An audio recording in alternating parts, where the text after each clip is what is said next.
महाराज जी, हम वर्तमान भाव के ग्रस्त जीवन के आधार पर स्व विवेक से कैसे जान सकते हैं कि हम कौन सी गति से आए हैं यहाँ पर? कोई भी ज्ञान वर्तमान में आज नहीं है। जाति स्मरण भी आज के संबंध में किसी को हुआ है ऐसा आगम में उल्लेख नहीं है। इसलिए आगम के द्वारा ही हम जान सकते हैं, और आगम में संस्कार के द्वारा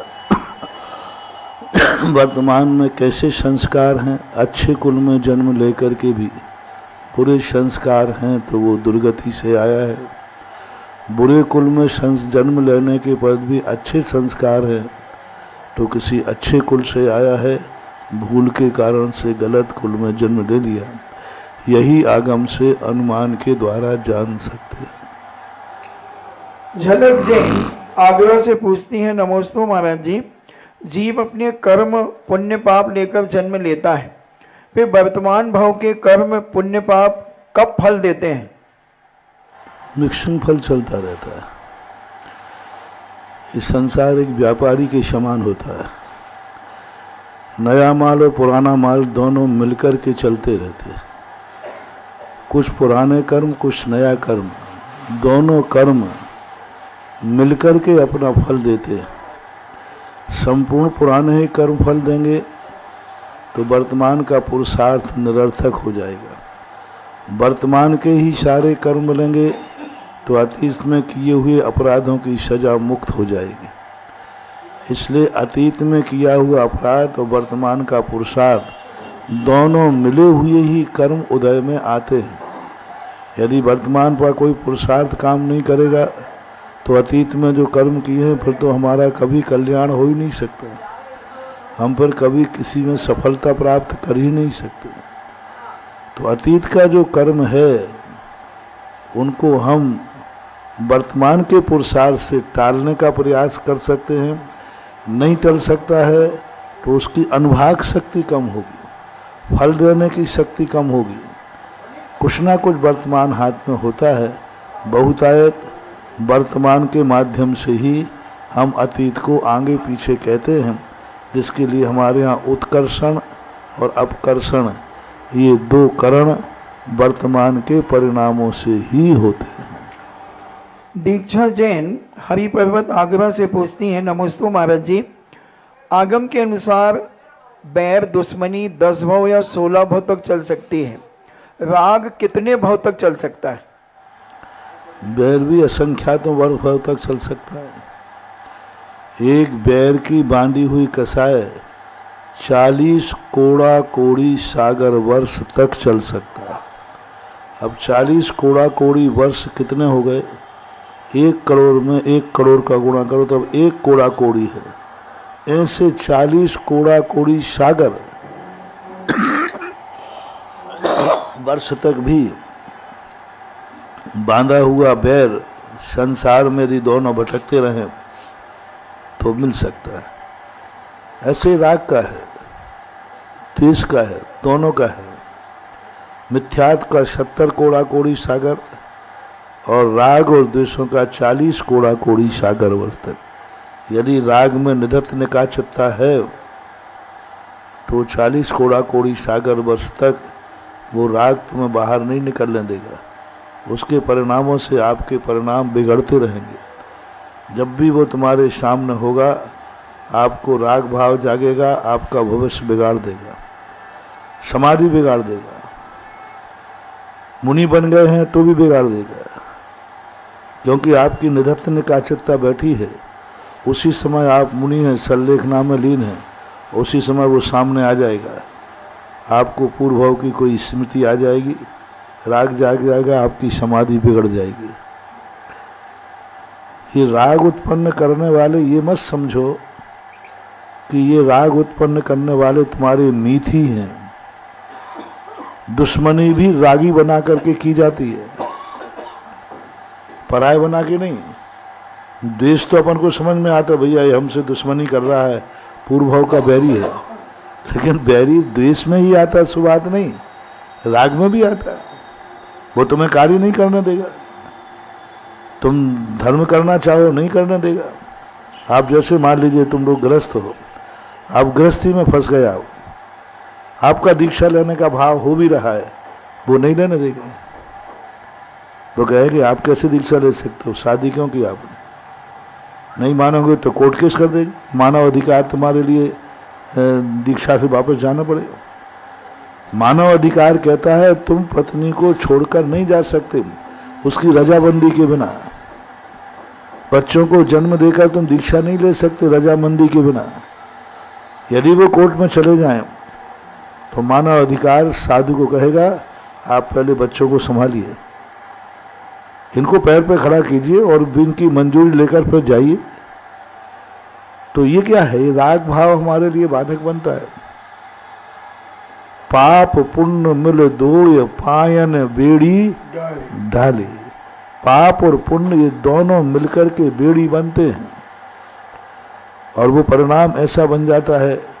सेठ सुदर्शन के संबंध में आता है कि सेठ सुदर्शन जब दीक्षा लेने, उनके पिताजी दीक्षा लेने लगे तो उनके भी दीक्षा के भाव हुए, पर वो कहते मेरे पता नहीं क्या भाव हो रहा है, पत्नी का राग भाव हमारे लिए दीक्षा नहीं लेने दे रहा है। क्या राग भाव था, मेरे छोड़ने के बाद इसका क्या होगा, मेरे छोड़ने के बाद मैं तो दीक्षा ले लूंगा पर इसका क्या होगा, इन छोटे बच्चों का क्या होगा। बस ये राग भाव मुझे दीक्षा लेने से रोक रहा है। तब मुनिराज कहते हैं पूर्व भाव में तुम लोगों का ऐसा निधत्त निकाचित राग भाव बंधा है, जैसे आप लोग कई बार मान देते ना, चलो अपन साथ मनोती करते हैं, हम 7 जन्म तक अपन साथ रहें, अगले भाव में भी अपन दोनों पति पत्नी बने, अगले भाव में भी हम माँ बेटे बने, अगले भाव में भी ऐसे आप लोगों में चलता है कि अगले भाव में। अब ये मनोती के लिए तुमने कोई धर्म कार्य किया, दोनों ने सम्मेद से करके पहाड़ पर जाके भावना भाई माला पे भगवान हमें कुछ नहीं चाहिए, इस भाव में भी हम साथ हैं, अगले भाव में भी हम साथ रहें, ऐसा भाव ग्रस्तों में आता है कि नहीं आता है। और ये भाव कोई अच्छे धर्म करते समय हो जाए, विधान कर लिया, हवन चल रहा था, दोनों मिलके क्या मांगना है, बोले कुछ नहीं, अपन जन्म जन्म तक हमारा साथ रहे, कोई ऐसा जाप ध्यान। अब उस समय वो कर्म बन गया, अब अगले भाव में तुम दोनों मिल जाओगे, अब वहां दीक्षा का भाव होगा तो कर्म कहता है एग्रीमेंट। जैसे आप लोग एग्रीमेंट दिखा देना, तुम अपना कोई मकान वगैरह बेचना चाहो और किसी से एग्रीमेंट कर दिया हो तो वो क्या करेगा, तो आप नहीं बेच सकते क्योंकि आप मेरे से एग्रीमेंट। अब वहां कर्म वो एग्रीमेंट पेश कर देगा, आप दीक्षा नहीं ले सकते। आपने पूर्व भाव में इस धर्म की क्रिया के सामने, भगवान के सामने एग्रीमेंट किया था। अब जब तक ये एग्रीमेंट पूरा नहीं होगा तब तक फिर आपको विधान करना पड़ेगा कि भगवान अगले भाव में जो गलती की अब भूल सुधार करता हूं, बस यही भाव बहुत है, अब जन्म जन्म में हमें ये राग भाव नहीं चाहिए। अब बार बार तुम्हें धर्म करते समय चाहे भावना करना पड़ेगा, मुझे नहीं चाहिए राग भाव, मैं तो सब संबंधों से तोड़ना चाहता हूँ, इस संबंधों से परे होना चाहता हूँ। ऐसा पूजा करते समय, ऐसा जाप देते समय, अभिषेक करते समय, आहार कर देते समय, मुनिराज की भक्ति करते समय, प्रवचन, बस एक ही भाव, मुझे अब संसार के संबंध नहीं चाहिए, मैं संसार से छोड़ना चाहता हूँ। ऐसा यदि तुम्हारा बार बार भाव आएगा तो फिर अगले भाव में तुम्हारा ऐसा संयोग बनेगा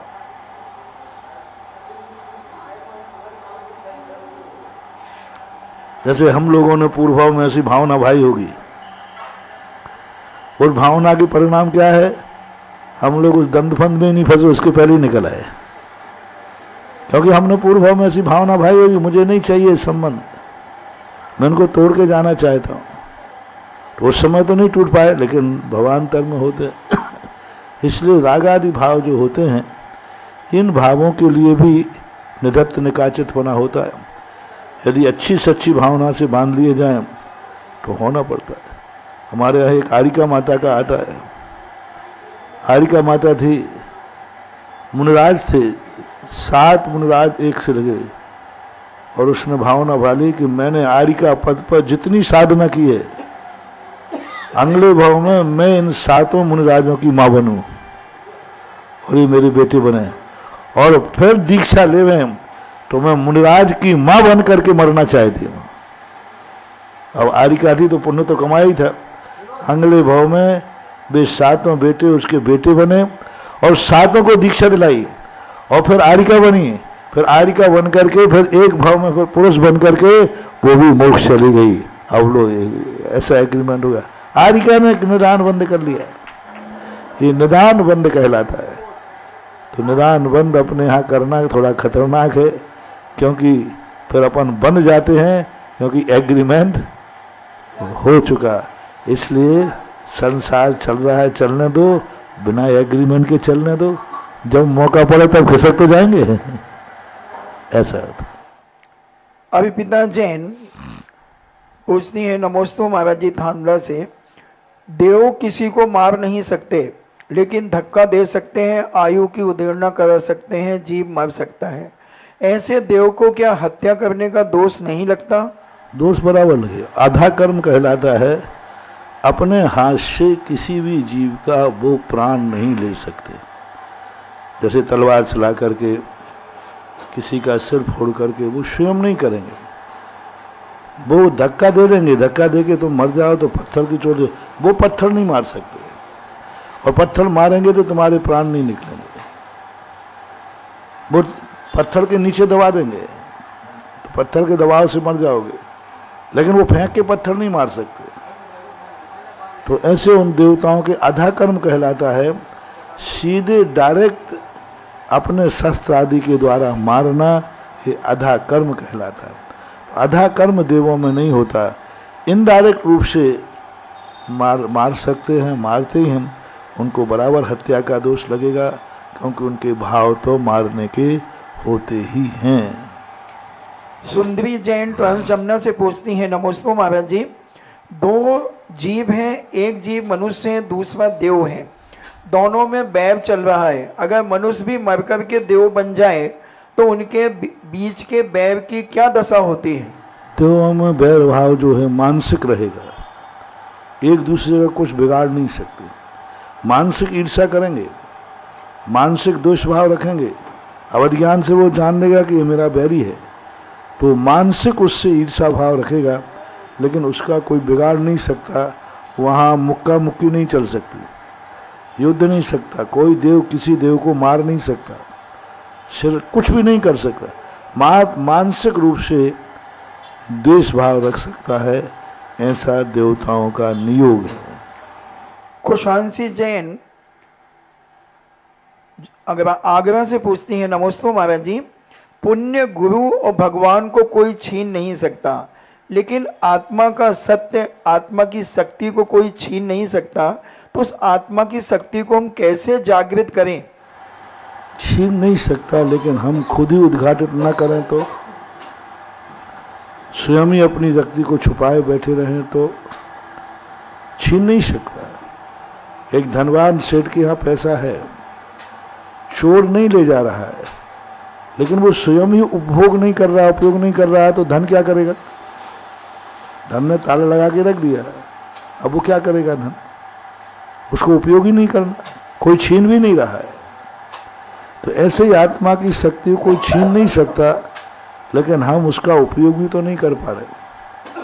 और उपयोग करने में हमारे 2 कारण हैं, हमें किया हुआ अतीत का अपराध, और वर्तमान में हमारा इतना पुरुषार्थ नहीं है।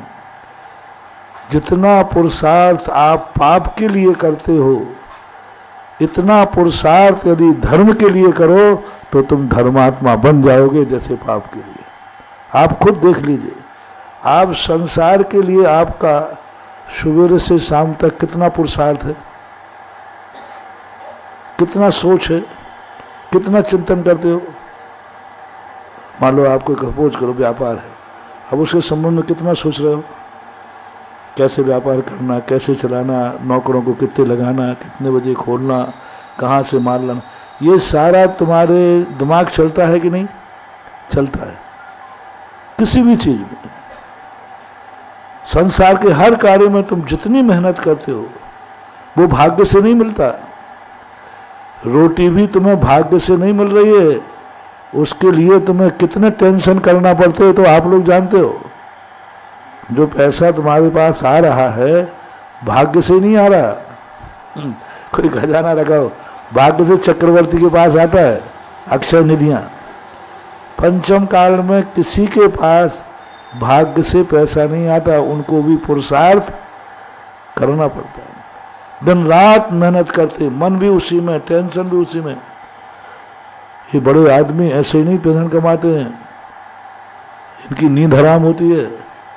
बड़े आदमी जितने सबसे ज्यादा नींद की गोलियां खा के सोते हैं। तो नींद की गोलियां क्यों खाना पड़ रही? क्योंकि सारा टेंशन किसका है उनको?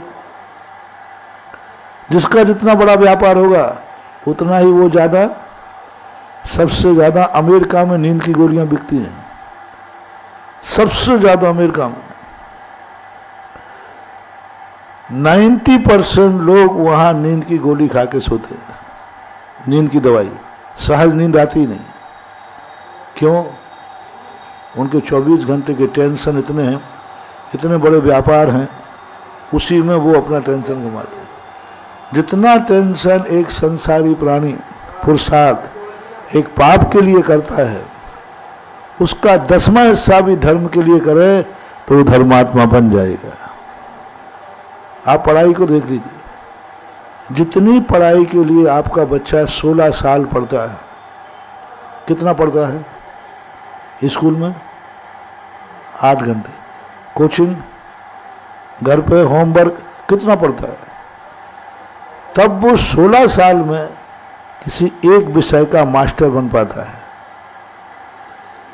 उतनी पढ़ाई यदि धर्म की वो 16 साल करे तो वो जगत का बहुत बड़ा पंडित बन जाएगा, लेकिन नहीं करता। तो ये सारी की सारी कमियां हमारी रुचि की, हमारे प्रमाद भाव की रहती हैं, इसलिए ऐसा होता है। नूतन जैन दिल्ली से पूछती हैं, नमोस्तु महाराज जी, नारकियों, भोग भूमि और देवताओं तीनों की संतान नहीं होती, फिर भोग भूमियों में और देवताओं में स्त्री भेद होता है और नारकियों में स्त्री भेद नहीं होता है, ऐसा क्यों? स्त्री भेद होना अलग चीज है और मां बनना अलग चीज है। स्त्री है तो वो मां होगी ऐसा नियम नहीं है। देवियां स्त्री भेदी होती हैं लेकिन उनको मां बनने की योग्यता नहीं होती। भोग भूमियों में स्त्रियां होती हैं लेकिन पूरी जिंदगी में मां बनने की योग्यता नहीं होती। मात्र उनके 9 माह शेष रहेंगे जिंदगी के, तब ही उनमें मातृत्व करने की योग्यता आती है। असंख्यातों वर्षों तक वो जीवित रहेंगे दोनों, कोई उनके संतान नहीं होगी। जब उनका अंतिम 9 माह जिंदगी शेष रहेगी तभी उनके अंदर मां बनने की प्रोसेस या प्रक्रिया जो होती है वह शरीर में से उसी प्रकार की परिणति होगी। तो ये कुछ नियोगी पद कहलाते हैं जो वहाँ नहीं होते हैं।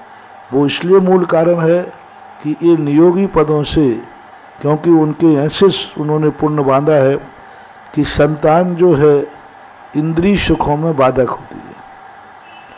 क्योंकि संतान के बाद फिर व्यक्ति अपने लिए निंदा नहीं रहता, अपने लिए नहीं सोचता, कुछ भी नहीं। वो सब किसके लिए सोचते हैं? आप लोग गृहस्थ लोग हैं, किसके लिए सोचते? फिर बच्चों के लिए सोचते हैं। स्त्री के संतान होने पर स्त्री बच्चे का जाना सोचती है कि पति को?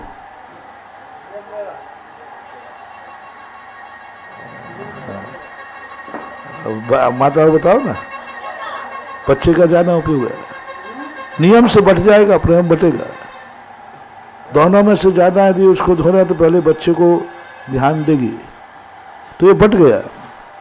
तो देवताओं में, भोग भूमि में इन दोनों का राग भाव इतना तीव्र होता है कि इन दोनों का राग भाव संतान के कारण बट ना जाए, इसलिए वहाँ संतानें नहीं होती।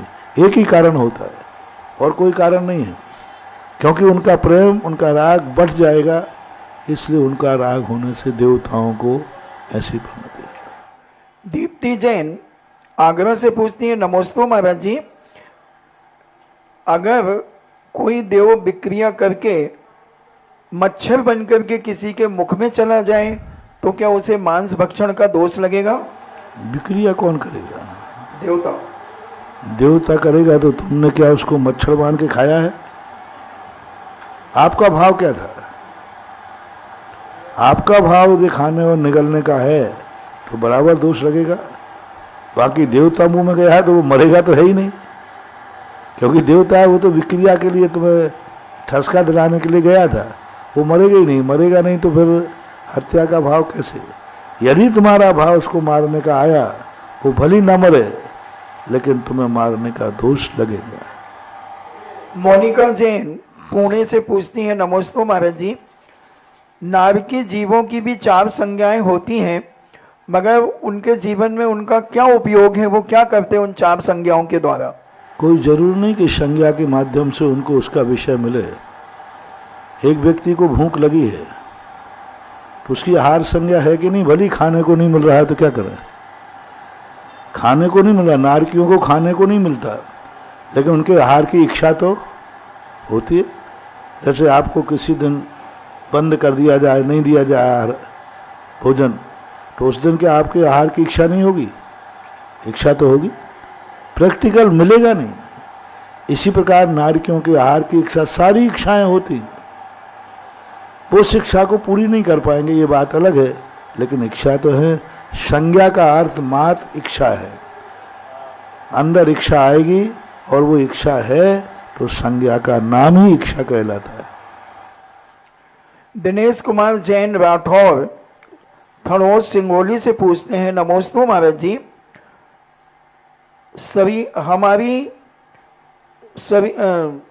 शरीर हमारी दुकान है, जुबान उसका ताला खुलने पर भी पता लगता है कि ये दुकान सोने की है या कोयले की।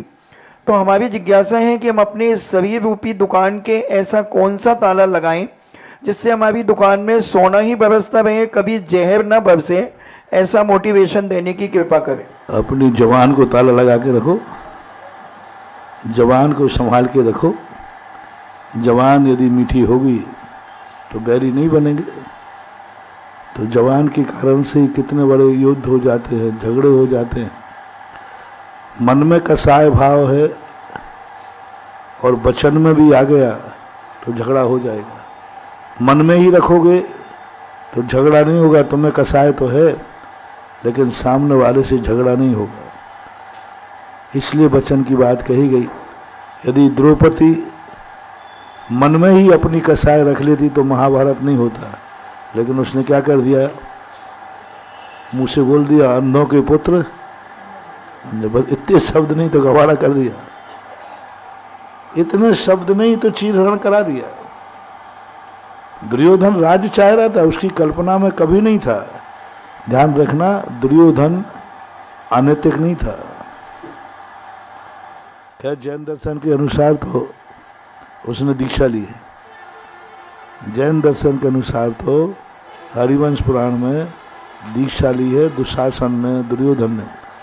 दुर्योधन कोई गलत दृष्टि नहीं था उसका, उसने द्रौपदी के चीरहरण को गलत भाव से नहीं कराया था, कसाय भाव से। तुमने जब मुझे अंधा कहा है तो अंधे के सामने वस्त्र और ना वस्त्र में क्या अंतर पड़ता है? यदि मैं अंधा हूं तो मेरे सामने तुम्हें नग्न होने में क्या बात है? क्योंकि अंधे को तो कुछ दिखता है नहीं, और अंधा नहीं हो तो तुमने मुझे अंधा क्यों कहा था? और इतनी सी कसाय पर द्रौपदी को चीरहरण का दुख भोगना पड़ा। यदि वो थोड़ी सी जवान पर लागू काबू कर लेती तो महाभारत तो होता, लेकिन चीरहरण नहीं होता। चीरहरण नहीं होता, महाभारत तो होना निश्चित था। चीरहरण तो एक घटना थी, बीच में जुड़ गई आकर के, इसलिए उसने बैर भंजाया। श्वेता जैन जबलपुर से पूछती हैं, नमोस्तु महाराज जी, ईर्ष्या का मुख्य कारण क्या होता है जीव के परिणामों में? स्वयं की कमजोरी है। अज्ञानी व्यक्ति जब स्वयं कोई कार्य नहीं कर पाता है तो दूसरा कर लेता है तो उससे उसको कुड़न पैदा होती है, जलन पैदा होती है, और यही उसकी सबसे बड़ी कमजोरी कहलाती है।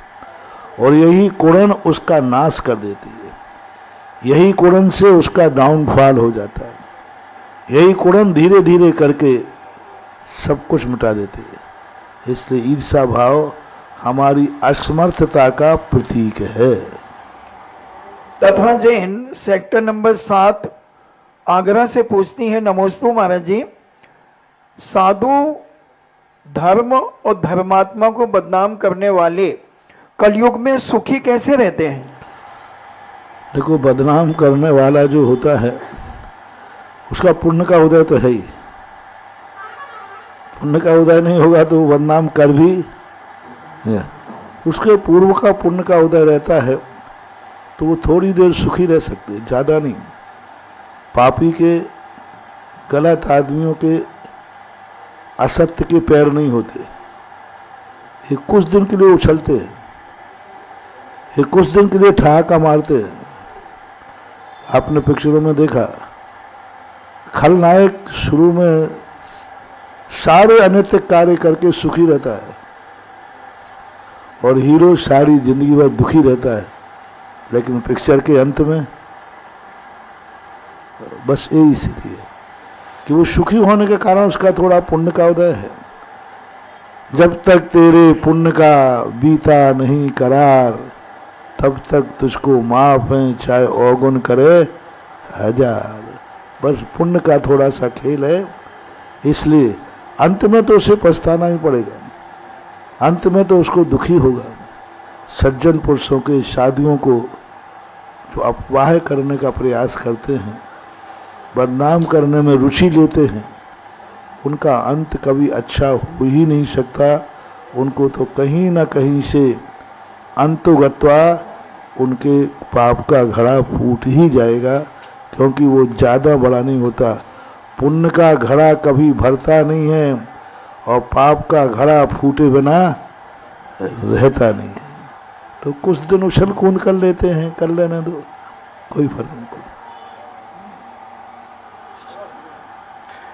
ऋतु जैन मैनपुरी, ऋतु जैन मैनपुरी।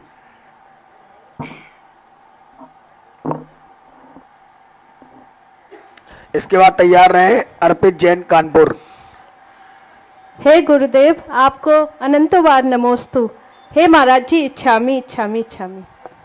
हे गुरुदेव, आजकल एक कोटेशन बहुत प्रचलित हो रही है सोशल मीडिया पे कि इंसान को अपनी नज़र में अच्छा होना चाहिए, लोग तो भगवान से भी दुखी हैं।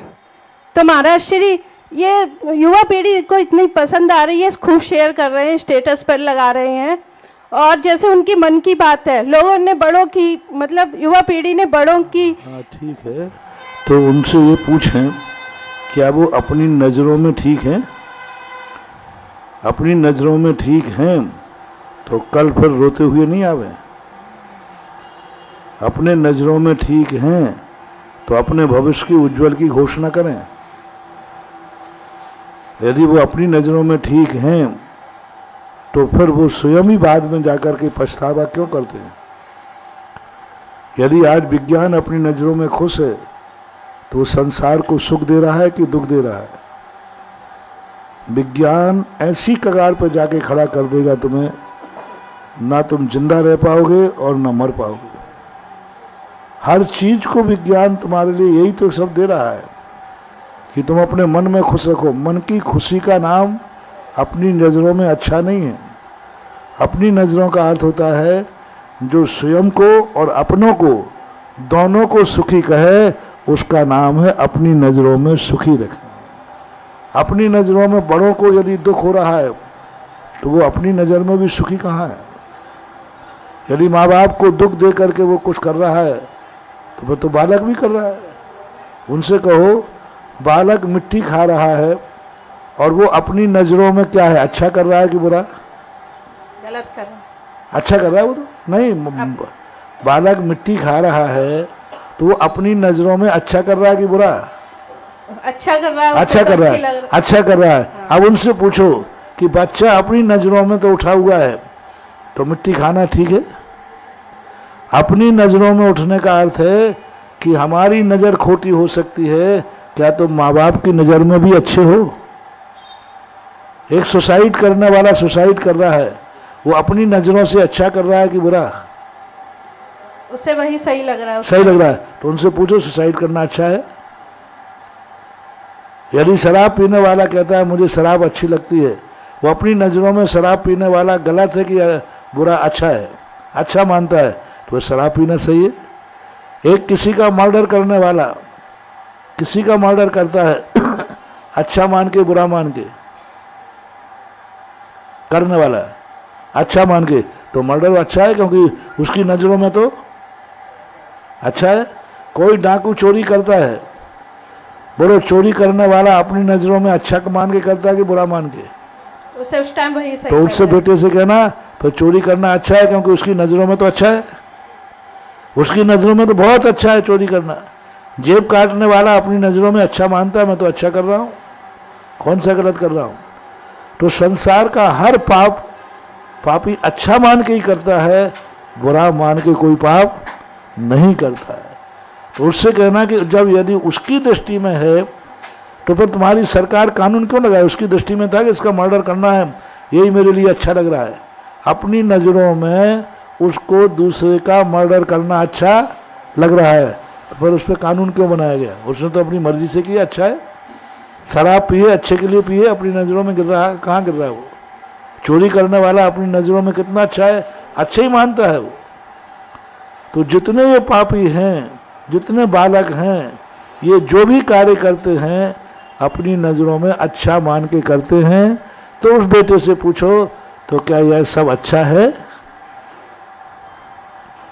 फिर उससे पूछो, इसके बाद वो क्या जवाब देता तो अगली जिज्ञासा में पूछना।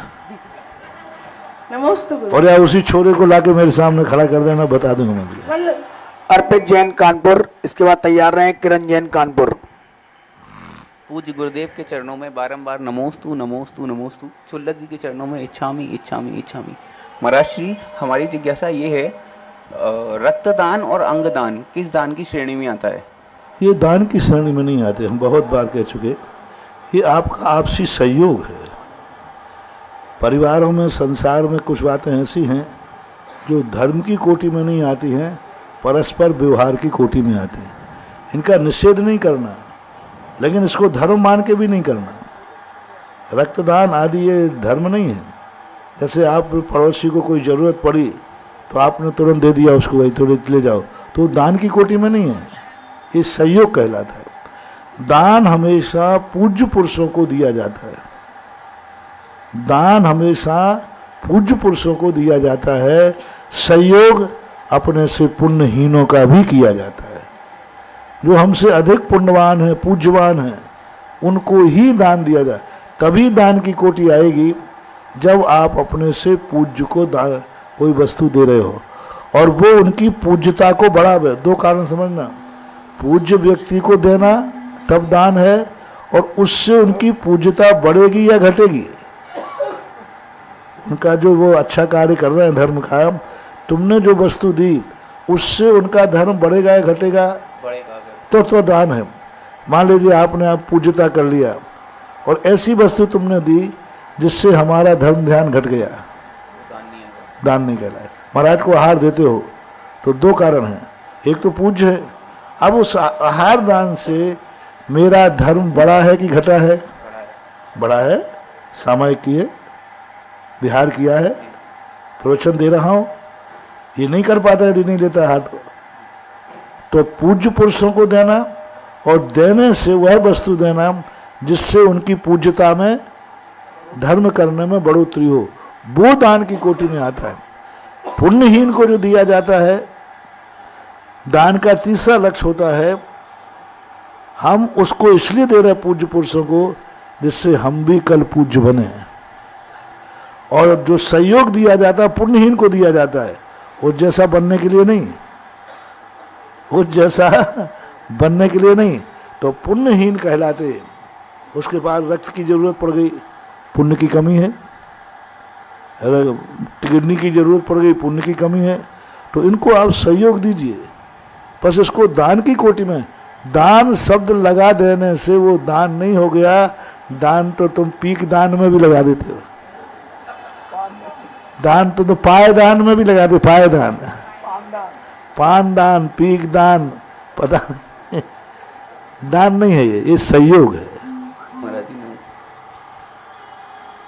किरण जैन, इसके बाद तैयार रहें कविता जैन कानपुर। महाराज जी के चरणों में त्रिवार नमोस्तु नमोस्तु नमोस्तु। शुल्लक महाराज जी के चरणों में इच्छामी इच्छामी इच्छामी।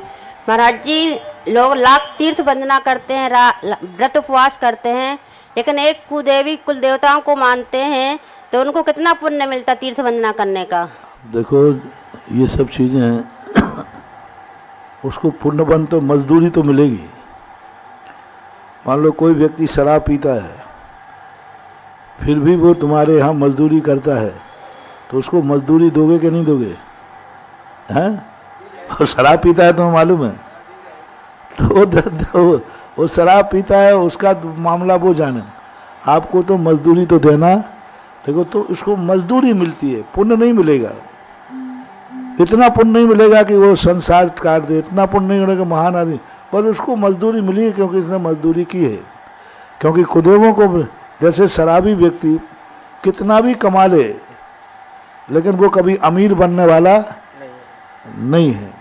इसी प्रकार ऐसे लोग कितना भी पुण्य करें, लेकिन ये धर्मात्मा नहीं बनेंगे, मार मजदूरी मिलती रहेगी। क्योंकि अन्य कुदेवों आदि की वंदना करने से उनका पुण्य क्षय हो जाता है। कविता जैन कानपुर, इसके बाद तैयार रहें आराध्य जैन भोगांव। आराध्य जैन भोगांव, इसके बाद तैयार रहें आमोद जैन कानपुर। आराध्य जैन, इसके बाद तैयार रहें आमोद जैन कानपुर। गुरुवर श्री के चरणों में बारंबार नमोस्तु नमोस्तु नमोस्तु। मेरा प्रश्न गुरुवर है कि दान अगर लिखकर दान अगर देते हैं तो क्या ये उचित है? अगर लिखकर दान देते हैं तो ये उचित है? लिखवा कर दान देना उचित है। कोई बात नहीं, बहुत अच्छा है। कम से कम आने वाले बेटे को तो पता चले कि हमारा बाप दानी था, इतिहास बनता है। अच्छी चीज़ें उजागर करके देना चाहिए, अच्छी चीज़ों का डिंडोरा पीटना चाहिए, अच्छी चीज़ें सारी आने वाली पीढ़ी को बताना चाहिए। देख मैंने दान दिया था, संसार में मैंने कमाया भी बहुत है। लेकिन पहले लोग जब बच्चे बच्ची को देखने जाते थे ना, एक व्यक्ति ने संस्मरण सुनाया था मुझे राजस्थान में, कि हम लोग जब किसी के यहाँ देखने गए तो सबसे पहले वो मंदिरों में जाते थे। मंदिरों में सीधे घर नहीं जाते थे उनके यहाँ, मंदिर में जाके और देखेंगे सब, जिस घर में मैं जा रहा हूँ उसका कहीं दान है क्या?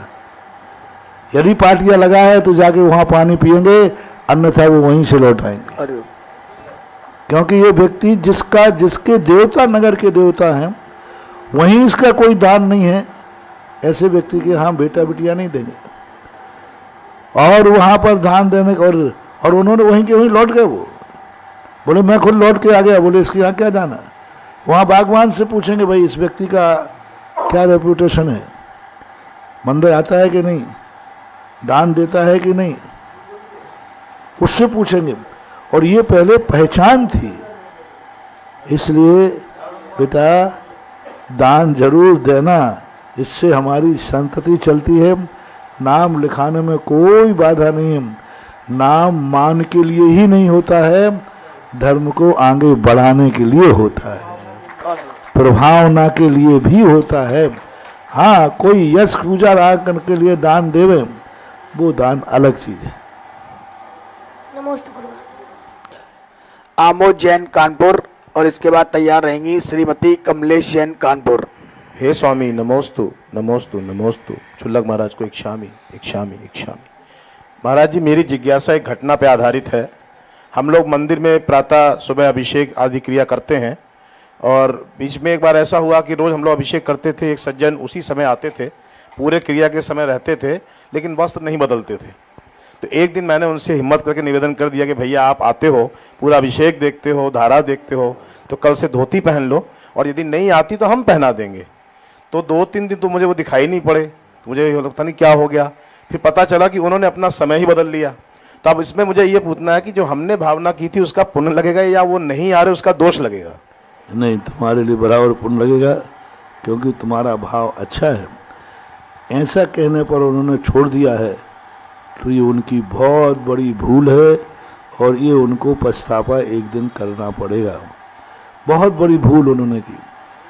अच्छी उपदेश देने वाला व्यक्ति यदि उससे बुरा मानता है तो ये उसका खुद का ही दोष है कि उन्होंने ये बात को, उनको ये कह देना चाहिए भाई मेरा भाव नहीं होते या नहीं करता हूँ, समय नहीं बदलना चाहिए। आपको कोई दोष नहीं है, क्योंकि आपका भाव अच्छा था। नमोस्तु भगवान, नमोस्तु।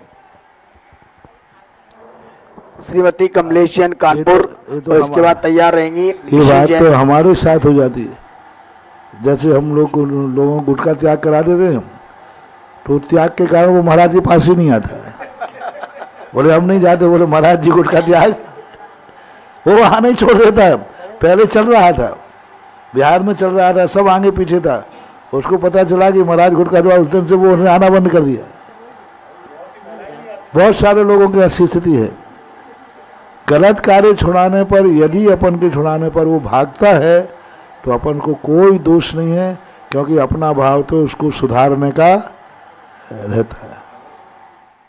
मेरे गुरुवर आपके चरणों में त्रिबार नमोस्तु नमोस्तु नमोस्तु। चुल्लक जी महाराज जी के चरणों में जामी इच्छामी इच्छामी। हे गुरुवर, हम 6th ईयर के विद्यार्थी हैं और तथा हम आलापपत्ति के, हे गुरुवर आलापपत्ति से मेरा प्रश्न है। और आलापपत्ति में जो 9 नए बताए गए हैं और तत्वार्थ सूत्र के अनुसार 7 नए बताए गए हैं, और जो 2 नए हैं द्रव्यार्थिक और पर्यार्थिक, उनको हमें भेद सहित समझाइए। आलाप पद्धति नाम उसका, आलाप पद्धति 9 नहीं, उसमें और नए तो इतने होते हैं जितने वचन होते हैं। तत्वार्थ सूत्र के अंदर उन्होंने उनको संग्रह कर दिया, और आलाप पद्धति में उनको विस्तार दे दिया। वहाँ विस्तार ये दे दिया कि उन्होंने उपचरित नय, असद्भूत नय, सद्भूत नय, व्यवहार नय के भेद कर दिए। व्यवहार नय के 2 भेद, सद्भूत और असद्भूत। सद्भूत के 2 भेद, उपचरित और अनुपचरित। असद्भूत के 2 भेद, उपचरित और अनुपचरित। इस प्रकार व्यवहार के भेद कर दिए। निश्चय नय के भेद उन्होंने कर दिए, मात्र अकेला द्रव्यार्थिक नय। तो ये मूल में नय 2 हैं, द्रव्यार्थिक नय और पर्यायार्थिक नय, मूल 2 नय हैं। इन्हीं दोनों नयों का दूसरा नाम है निश्चय नय और व्यवहार नय। फिर व्यवहार नय के भेद उपभेद आ जाते हैं। तो तत्वार्थ सूत्रकार ने जो 7 नय कहे, उनकी विवक्षा भिन्न है, और जो आलाप पद्धति में कहे, इनकी विवक्षा भिन्न है। बस आलाप पद्धति में विस्तार है, वहाँ उनका संक्षेपीकरण है। पर्यायार्थिक नय उसे कहते हैं जो पर्याय को पकड़ता है, जैसे माइक है, हम मुनि हैं, ये टेबल है, ये फलानी चीज़ है, ये सब पर्यायार्थिक नय है। ये मकान है, लाइट है, ये सब पर्यायार्थिक नय। द्रव्यार्थिक नय वो कहलाता है, ये पर्याय है किसकी है? द्रव्य को। ये पर्याय तो है, माइक है, लेकिन किसकी पर्याय है? तो पुद्गल की पर्याय है। तो द्रव्यार्थिक नय पुद्गल को पकड़ेगा। तो द्रव्य को जो पकड़ता है वो द्रव्यार्थिक नय, पर्याय को जो पकड़ता है, यानी द्रव्याय, जब द्रव्य को समझाना है तो हम द्रव्यार्थिक नय का आलम्बन लेंगे, जब पर्याय को समझाना है तो पर्यायार्थिक नय का आलम्बन लेंगे। जैसे जीव को समझाना है तो जीव द्रव्य को समझाना है, तो हम जीव को द्रव्यार्थिक नय से समझाएंगे। जीव इस समय किस पर्याय में है, मनुष्य में है कि देव में है कि नारकियों में है, तो हम पर्यायार्थिक नय का आलम्बन लेंगे, ऐसा माना। नमोस्तु गुरुवर, नमोस्तु गुरुवर। निशी जैन कानपुर, इनके बाद तैयार रहेंगे अकलंक जैन भोगांव।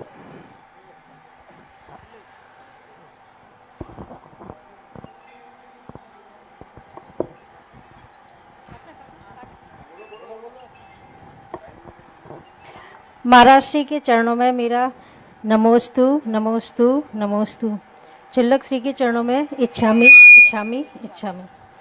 हे महाराज जी, आपसे मेरा ये प्रश्न है कि आप जब आरती के बाद आशीर्वाद देते हैं तो क्या आप यहाँ पर जो उपस्थित हैं उन्हीं लोगों को देते हैं या जो टीवी के सामने लाखों श्रद्धालु हैं उनको भी देते हैं? क्योंकि हमको आपका आशीर्वाद पाने के लिए हम तो इंतज़ार करते हैं, जब तक आपका आशीर्वाद नहीं मिल जाता तब तक हम टीवी के सामने से नहीं उठते हैं। लेकिन फिर भी हमको महाराज जी ऐसा महसूस होता है कि जैसे आपने वहाँ पर जो उपस्थित हैं उन्हीं लोगों को आशीर्वाद दिया है, हमको नहीं। नहीं, ऐसी बात नहीं। हमने जितनों ने नमोस्तु किया है उतनों को आशीर्वाद है। हमारे यहाँ आशीर्वाद यहाँ से, हमारे यहाँ इसके संबंध में एक कहानी आती है। पूज्यवर कुंदकुंद स्वामी ने यहाँ बैठकर नमोस्तु किया। उधर विधेय क्षेत्र में श्रीमंदर भगवान की वाणी में उनको नमोस्तु हुआ तो समोषण में पूछा कि भगवान यहाँ तो आपने को किसी ने नमोस्तु किया ही नहीं, अभी नमोस्तु का प्रसंग ही नहीं था, फिर आपने तथास्तु धर्म में वृद्धि भवतु ये कैसे कहा? तो वहाँ भगवान कहते हैं इसी समय भरत क्षेत्र में कुंदकुंद आचार्य ने वहाँ बैठे हुए मुझे नमोस्तु किया है, इसलिए आशीर्वाद गया है। इसलिए साधु के हाथ का इंतजार मत करो, जहाँ जहाँ नमोस्तु है वहाँ वहाँ मेरा एडवांस में आशीर्वाद है। नमोस्तु और आशीर्वाद नमोस्तु का ही है। आपने देखा होगा, चलो हम तो ठीक है महाराज हैं, भगवान ने तुम्हें कब आशीर्वाद दिया? बस महसूस करते हैं। मत नमोस्तु कर ले, बोल नमोस्तु में ही आशीर्वाद है। ये हाथ उठाना तो औपचारिकता है, औपचारिकता है मन संतुष्टि के लिए। अंतरंग आशीर्वाद तो जब भक्त नमोस्तु करता है उसको आशीर्वाद तुरंत मिल ही जाता है, हाथ उठे या न उठे। नमोस्तु महाराज जी, नमोस्तु नमोस्तु। अकलंक जैन भोगांव, इसके बाद तैयार रहे अमित जैन कानपुर। नमोस्तु महाराज जी, मेरा प्रश्न ये है कि धर्म में रुचि कैसे लगाएं? हाँ? धर्म में रुचि कैसे लगाएं? अधर्म से अरुचि कर लो तो रुचि हो जाएगी बस। नमोस्तु महाराज। अधर्म की तरफ से आपको अरुचि होना चाहिए। बिना हे के बिना उपादेय को दृष्टि नहीं जाती। आप जो हैं जहाँ हैं वहाँ आपको कैसा लग रहा है? अच्छा लग रहा है। अच्छा लग रहा है तो फिर बस ठीक है, फिर धर्म करने की जरूरत नहीं। और जहाँ आप हैं आपको लग रहा है कि नहीं हमारे लिए यहाँ संतोष नहीं है, इसलिए हमें मंदिर जाना पड़ेगा, तो मंदिर में जाने की जो रुचि बनाई है तुमने, इसका अर्थ है घर में बहुत अच्छा। एक बार एक प्रश्न आचार्य जी से कहा कलकत्ता के अंदर, कलकत्ता नहीं ईश्वरी में, कि महाराज जी आपको कैसे पता कि हम लोगों को ग्रस्त अवस्था में आकुलता होती है? ग्रस्त लोग ग्रस्त अवस्था में सुख नहीं है। आपने तो गृहस्थी भोगी नहीं, आप तो छोटी सी उम्र में निकल पड़े घर से क्योंकि आचार्य जी तो 20-22 साल की उम्र में निकल चुके थे, 23 साल। हम लोग सभी ऐसे ही है। तो बोले महाराज ना तो आप ना आपके संग के साधु सब 20-22 साल की उम्र में तो घर छोड़ बैठे और बातें ऐसी दुनिया की करते हैं, ऐसी दुनिया की जैसे सब कुछ अनुभव करके आए हों, और आप भी ऐसी बातें कर रहे हैं। आपको कुछ अनुभव तो है नहीं, छोटी उम्र में आपने दीक्षा ले ली, तो कैसे आपको पता कि संसार में सुख नहीं है? तो हम लोग तो उस समय छोटे जो थोड़े नए नए थे, मतलब आज आचार्य फंस गए मैं उस समय ये लगता, तो मैंने कहा ये तो बहुत जबरदस्त प्रश्न है। अच्छा रहा है इसने आचार्य से पूछा, हम लोगों से पूछता तो हमारी आफत हो जाती कि जिस संबंध में आपने अनुभव नहीं किया उस संबंध की बुराई आप क्यों करते हैं? सुनी सुनाई शास्त्रों में पढ़ी पढ़ाई है। हम लोग में स्तब्ध हो गया, आज मजा आया, आज आचार्य से फंस गए। क्या जवाब देते? क्या आचार्य महाराज ने जवाब दिया, तुम्हारा यहाँ आना और तुम्हारा चेहरा देख करके लगा लिया कि जहां तुम हो वहां सुख नहीं है, तब तो तुम हमारे पास आए, हम तुम्हारे पास नहीं गए। चक्रवर्ती का मंदिर आना बता रहा है कि कुछ ना कुछ मंदिर में है जो घर में नहीं है। बोलो चक्रवर्ती मंदिर क्यों जाता है? क्या कमी है उसके घर में? चक्रवर्ती मंदिर जाता है कि नहीं? जाता है। उन्हीं से पूछा, बोले जाता है। स्वाध्यायशील थे, क्यों जाता है? कुछ ना कुछ घर में कमी है। चक्रवर्ती जाकर के मुनिराज के चरणों में क्यों गया? किसी मुनिराज चक्रवर्ती के पास तो नहीं गए।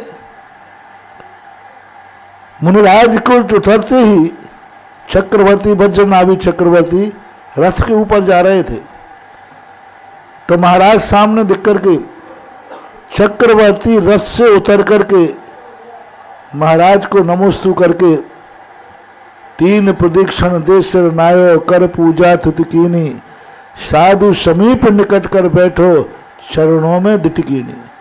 यदि चक्रवर्ती पद पर सुख था तो महाराज के चरणों में आकर के क्यों बैठा?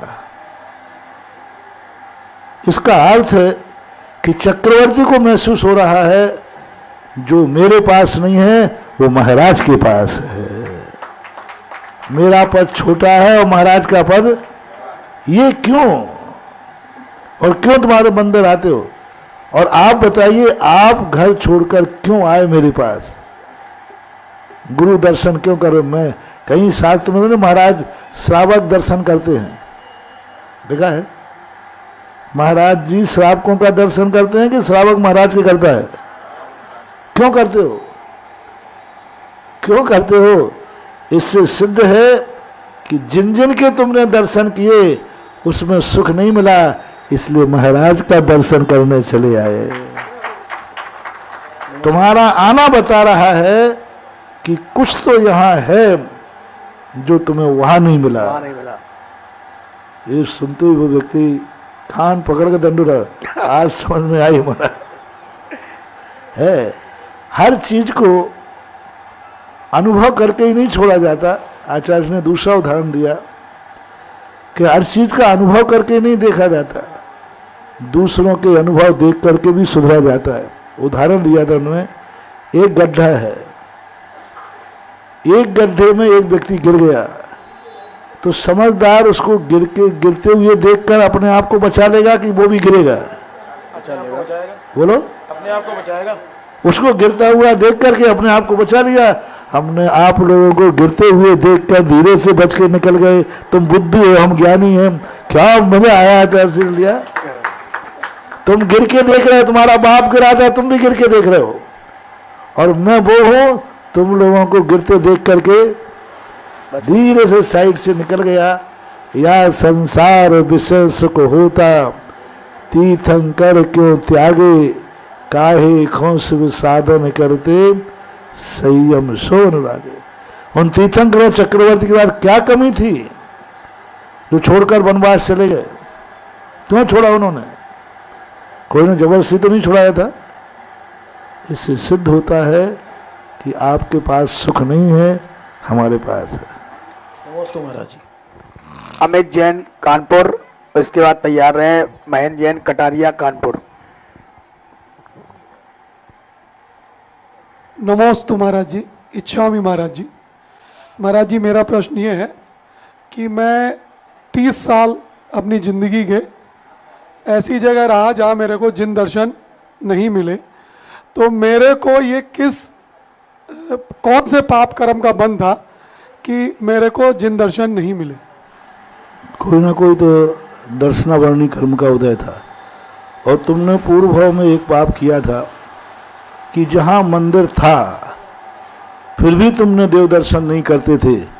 उसका परिणाम है कर्म ने कहा, जब मंदिर है तू दर्शन नहीं कर रहा है तो जा, मैं तुझे ऐसे स्थान पर भेजता हूँ जहाँ मंदिर का दर्शन ही नहीं मिलेगा। ये नियोग कहलाता है, यही कहलाता है। उस समय के कर्म ने कहा, जब मंदिर था तब तूने दर्शन नहीं किया, तो उस समय का बांधा हुआ कर्म अब उदय में आता। नमोस्तु महेंद्र जैन कटारिया कानपुर।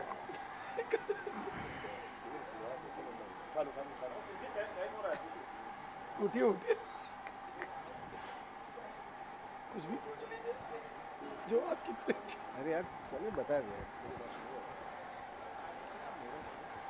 नमोस्तु महाराज श्री, नमोस्तु महाराज श्री।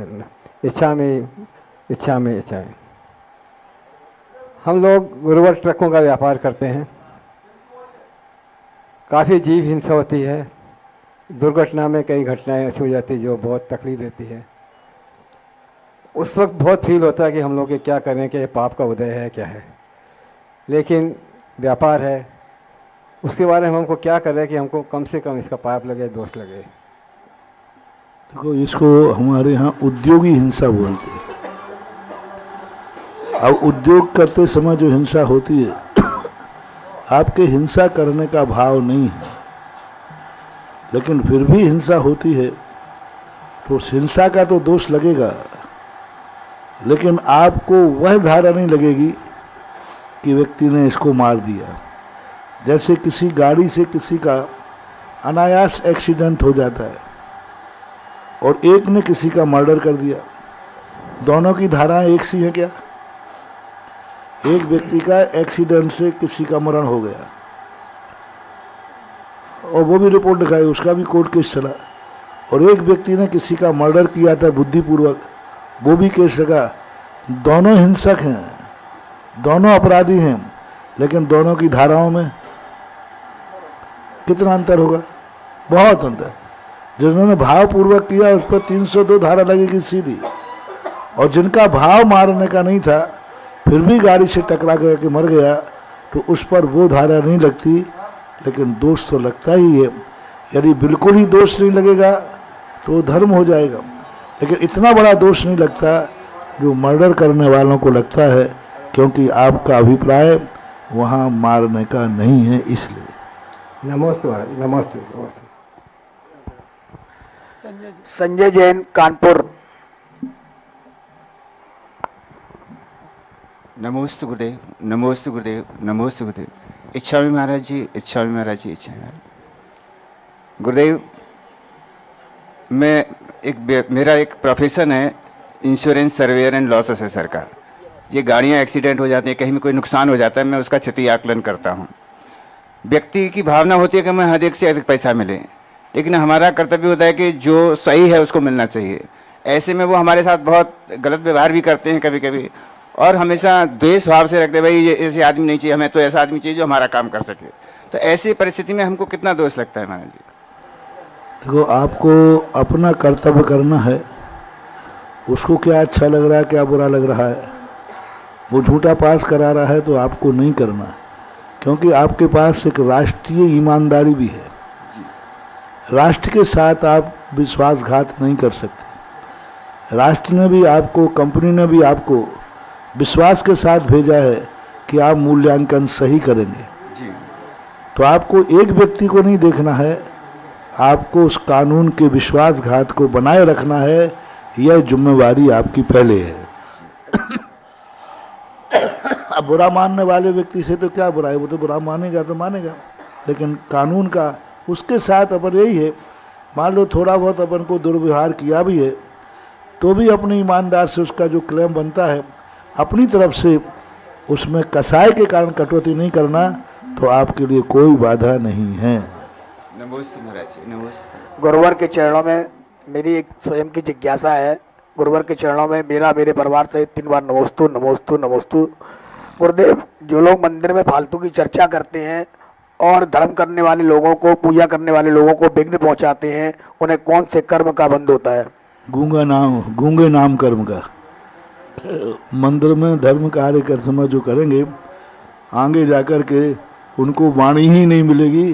कर्म कहेगा ये बहुत ज़्यादा पटर पटर करता है, ऐसा करो इसको गूंगा बना दो, इससे बोल ही नहीं पाएगा। चलिए, आज की जिज्ञासा के बाद आरती के लिए मैं निवेदन करूंगा संजीव नेताजी और मयंक कटारिया जी से कृपया आगे आएं और आरती के लिए आ जाएं। भैया आरती चला दें।